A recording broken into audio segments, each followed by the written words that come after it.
Hai,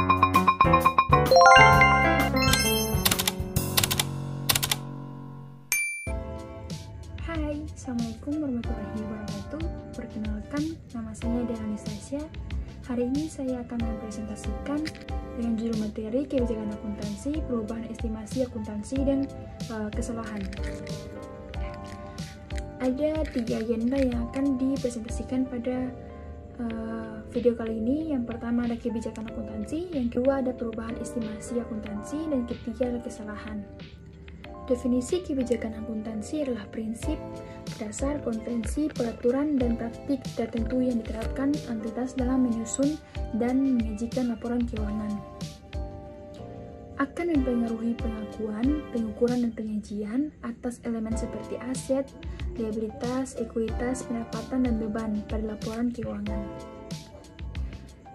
Kebijakan akuntansi yang dipilih oleh entitas harus dapat menjelaskan. Yang pertama ada pengakuan, di mana pengakuan kapan dan kondisi seperti apa diakui. Pengukuran, di mana pengukuran tersebut berapa banyak yang diakui. Ada juga penyajian, bagaimana disajikan di laporan keuangan.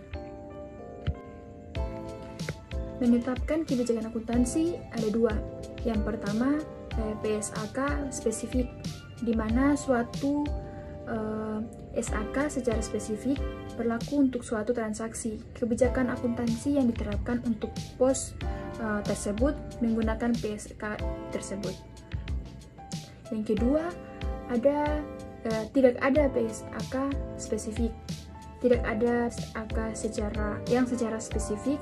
Manajemen menggunakan pertimbangannya dalam mengembangkan dan menerapkan suatu kebijakan akuntansi yang menghasilkan informasi yang relevan dan andal, atau menyajikan jujur, mencerminkan menyajikan substansi ekonomi, netral, pertimbangan sehat dan lengkap. Pertimbangan dalam penerapan, persyaratan dan panduan dalam PSAK yang berhubungan dengan masalah serupa dan terkait. Definisi kriteria pengakuan, ada konsep pengukuran untuk aset, liabilitas, penghasilan dan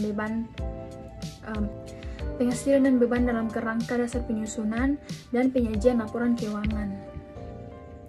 Standar akuntansi yang terkini yang dikeluarkan Badan Penyusunan Standar yang lain mengacu pada KDPP LK yang sama. Literatur akuntansi, praktik akuntansi industri yang berlaku sepanjang tidak bertentangan pada acuan utama. Perubahan kebijakan akuntansi. Yang pertama, entitas mengubah suatu kebijakan akuntansi hanya jika perubahan tersebut mengacu kepada dipersyaratkan oleh suatu PSAK atau menghasilkan laporan keuangan yang memberikan informasi yang andal dan lebih relevan tentang dampak transaksi, peristiwa atau kondisi lainnya terhadap posisi keuangan, kinerja keuangan, atau arus kas entitas. Yang kedua, pengguna perlu membandingkan laporan keuangan dari suatu periode ke periode sehingga menetapkan kebijakan yang konsisten diperlukan. Penerapan perubahan kebijakan. Yang pertama ada entitas mencatat perubahan kebijakan akuntansi akibat dari penerapan awal suatu PSAK sebagaimana yang diatur dalam ketentuan transisi dalam PSAK tersebut jika ada. Yang kedua, jika tidak ada ketentuan transisi atau perubahan kebijakan dilakukan secara sukarela, maka entitas penerapan perubahan tersebut secara retrospektif.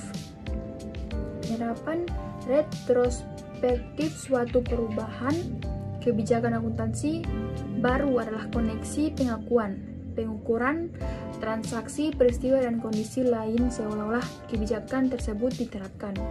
Yang berikut, penyajian kembali retrospektif adalah koreksi pengakuan, pengukuran, dan pengungkapan jumlah unsur-unsur laporan keuangan seolah-olah kesalahan periode lalu tidak pernah terjadi.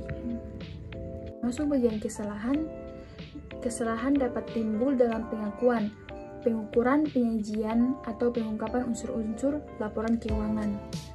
Laporan keuangan tidak sesuai dengan PSAK jika mengandung yang pertama ada kesalahan material atau tidak material yang disengaja untuk mencapai suatu penyajian, laporan posisi keuangan, kinerja keuangan, atau arus kas tertentu. Kesalahan periode lalu. Kesalahan periode lalu adalah kelalaian mencantumkan dari kesalahan dalam mencatat dalam laporan keuangan entitas untuk suatu atau lebih periode, lalu yang timbul dari kegagalan untuk menggunakan atau kesalahan penggunaan informasi yang andal yang tersedia ketika penyelesaian laporan keuangan untuk periode tersebut, dan secara rasional diharapkan dapat diperoleh dan dipergunakan dalam penyusunan dan penyajian laporan keuangan.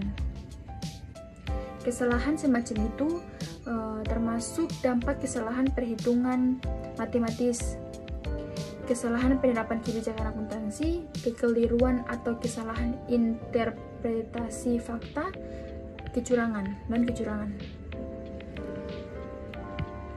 Koreksi kesalahan periode lalu. Koreksi kesalahan material periode lalu. Entitas mengoreksi kesalahan material periode lalu secara retrospektif. Pada laporan keuangan lengkap pertama yang diterbitkan setelah ditemukannya dengan menyajikan kembali jumlah komparatif untuk periode lalu, sajian di mana kesalahan terjadi, atau jika kesalahan terjadi sebelum periode lalu sajian paling awal, maka penyajian kembali saldo awal aset, liabilitas, dan ekuitas untuk periode lalu sajian yang paling awal. Pengungkapan koreksi kesalahan. Sifat kesalahan periode lalu, jumlah koreksi untuk setiap periode sajian. Sepanjang praktik ada untuk setiap item laporan keuangan yang terpengaruh, dan LPS dasar dan lusian jika PSAK 56 diterapkan atas entitas. Jumlah koreksi pada awal periode sajian paling awal. Jika penyajian kembali retrospektif tidak praktis untuk suatu periode lalu tertentu, keadaan yang membuat keberadaan kondisi itu, dan menjelaskan bagaimana dan sejak kapan kesalahan telah dikoreksi. Sekian dari materi yang telah saya sampaikan. Kurang lebih saya mohon maaf. Wabillahi taufiq wal hidayah. Wassalamualaikum warahmatullahi wabarakatuh. See you.